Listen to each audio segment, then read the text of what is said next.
جس کا دعویٰ اس سوداگر نے کیا ہے تاکہ اس کی سچائی ظاہر ہو جائے۔ انہوں نے کہا کہ بصر و چشم، اس میں کوئی حرج نہیں۔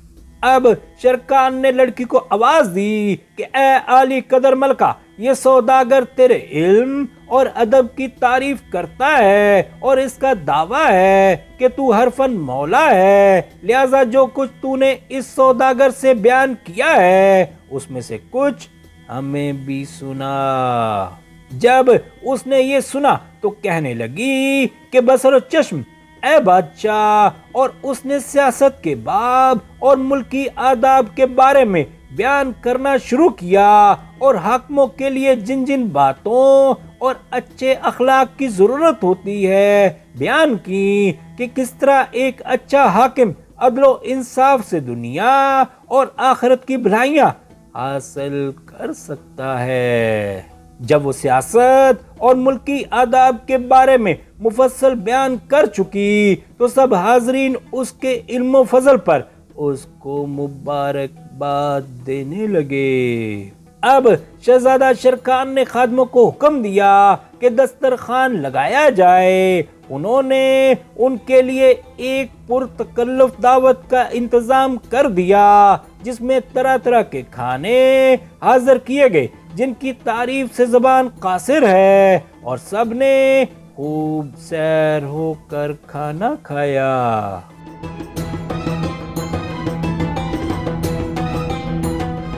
اس پر جب ایک زمانہ گزر گیا اور نزلۃ الزما کو حمل ٹھہر گیا اور اس نے اس کی خبر شرکان کو دی، جب اس نے سنا تو وہ مارے خوشی کے پھولے نہ سمایا۔ ایک دن جب دربار آراستہ ہو چکا تو اس نے ایک کاتب کو بلوایا اور اس سے کہا کہ میرے والد عمر کو ایک خط لکھ کہ میں نے ایک بڑی عالم اور آداب داں کنیز خریدی ہے اور میں نے اسے آزاد کر کے اس کے ساتھ شادی کی، اور اب اس سے میری اولاد بھی ہونے والی ہے۔ ایک دن میں اسے ضرور بغداد بھیجوں گا تاکہ وہ میرے بھائی اور بہن سے ملے۔ اب اس نے خط پر مہر لگا دی اور قاصد کے ہاتھ اپنے باپ کے پاس روانہ کر دیا۔ پورے 1 مہینے کے بعد قاصد جواب لے کر لوٹا اور اس نے وہ خط شرکان کے حوالے کیا۔ شرکان نے خط لیا اور اسے کھول کر پڑھا تو اس میں سلام کے بعد یہ لکھا ہوا تھا، یہ خط اس مصیبت زدہ اور پریشان خاطر کی طرف سے ہے جس کی 2 اولادیں کھو گئی ہیں اور جو اپنے وطن میں پردیسی ہے، یعنی بادشاہ عمر بن نعمان کی طرف سے اپنے بیٹے شرکان کے نام۔ تجھے معلوم ہو کہ تیرے جانے کے بعد مجھ پر دنیا تنگ ہو گئی ہے، حتیٰ کہ میرا صبر و قرار جاتا رہا اور میں اپنے رنج و الم کو چھپا نہیں سکتا۔ اس کا سبب یہ ہے کہ جب میں ایک دن سیر و شکار کے لیے جا رہا تھا تو ذوالمکان نے مجھ سے حجاز جانے کی اجازت مانگی۔ مجھے ڈر تھا کہ کہیں وہ کسی مشکل میں گرفتار نہ ہو جائے، اور میں نے کہا کہ اس سفر کو اگلے سال تک ملتوی رکھ۔ جب میں سیر و شکار کے لیے گیا تو مجھے وہاں 1 پورا مہینہ لگ گیا۔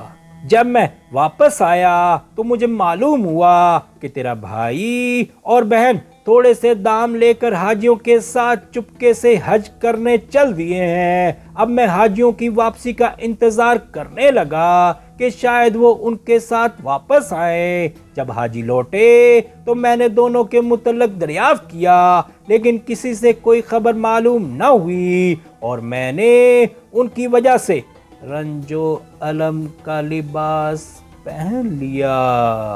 اب میرا دل انہی میں لگا ہوا ہے اور راتوں کی نیند اڑ گئی ہے اور دن رات آنسوؤں میں ڈوبا رہتا ہوں۔ اس کے بعد اس نے دوسری باتوں کے علاوہ لکھا کہ میں تجھے اور تیرے ساتھیوں کو سلام بھیجتا ہوں اور تجھ سے کہتا ہوں کہ ان کا پتہ لگانے میں کوتاہی نہ کیجیو، کیونکہ یہ ہمارے لیے ذلت کی بات ہے۔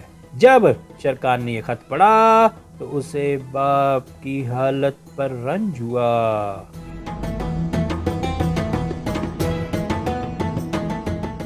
جب نزلۃ الزما کے حمل کی مدت پوری ہو گئی اور خدا نے اس کے اوپر بچے کی ولادت آسان کر دی اور اس کے ہاں ایک چاند کی طرح خوبصورت لڑکی پیدا ہوئی، جب شرکان اس کے پاس آیا تو اس نے اپنی بیٹی کو بوسہ دیا اور دیکھا کہ اس کے گلے میں ان جواہرات میں سے ایک لٹکا ہوا ہے جو شہزادی ابریزہ روم سے لائی تھی۔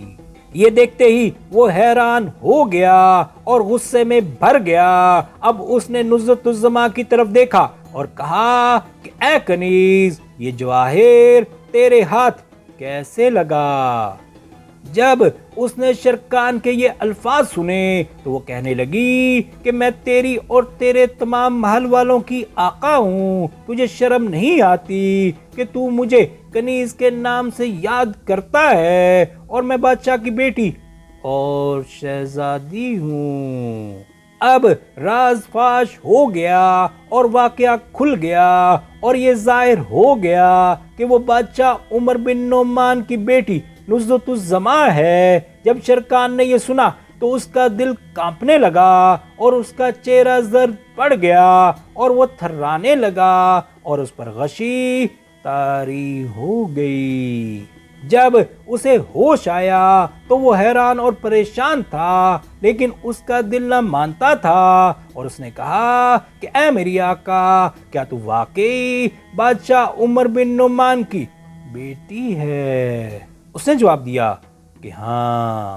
شرکان نے کہا کہ اپنے باپ سے چھٹنے اور اپنے بکنے کا حال بیان کر، اور اس نے شروع سے آخر تک سارا ماجرا بیان کر دیا، اور یہ بھی کہا کہ میں اپنے بھائی کو بیت المقدس میں بیمار چھوڑ آئی ہوں اور وہ بدو مجھے چرا لایا تھا اور اس نے تاجر کے ہاتھ بیچ ڈالا تھا۔ جب شرکان نے یہ باتیں سنی تو اس کو یقین ہو گیا کہ وہ اس کی بہن اور اس کے باپ کی بیٹی ہے، اور وہ اپنے دل میں کہنے لگا کہ میں نے کیوں کر اپنی بہن سے شادی کی، میں ابھی اسے طلاق دے کر اس کی شادی ایک دربان سے کر دوں گا۔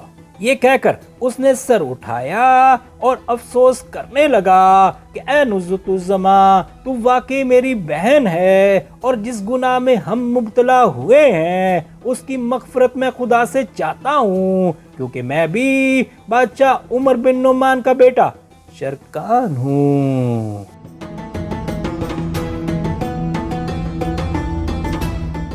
یہ سن کر وہ اس کی طرف دیکھنے لگی اور اسے معلوم ہو گیا کہ وہ سچ کہتا ہے۔ جب اس نے شرکان کو پہچانا تو اس کے قدم ڈگمگانے لگے اور وہ رونے اور اپنے منہ پر تمانچے مارنے لگی اور کہا کہ لا حول ولا قوت، ہم کس گناہ میں مبتلا ہو گئے، اب کیا کریں؟ اور اگر ماں باپ پوچھیں گے کہ یہ بیٹی کہاں سے آئی تو کیا جواب دیں گے؟